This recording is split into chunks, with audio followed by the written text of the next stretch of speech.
हे बघा तुरीची सोय कशी केली, पट्ट्यानं पूर्णपणे त्याला नेटचं जाळं लावलंय, कारण त्याच्या आतमध्ये रुई जाऊ नये म्हणून. आणि जर तुम्ही तूर बघितले असं म्हणसाल की अरे याला काहीच नाही. आता ही बघा तूर, ह्या तुरीला शेंगा बघा किती आहेत. ही त्यांची तूर पूर्ण, आणि त्यांची जे निगा म्हणजे कोणी रुई पिऊ नये म्हणून.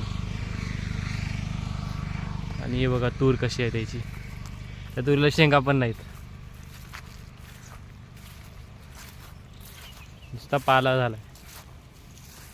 यांना काय म्हणायचं, कसा शेतकरी म्हणायचं, काय म्हणायचं तुम्हीच बघा. आता शेती यांना करून खायला दिलेली आहे, तिथं गव्हर्नमेंटचीच आहे, यांच्या नावावर पण नाही. कब्जा केल्यामुळे केला आहे बघा आता.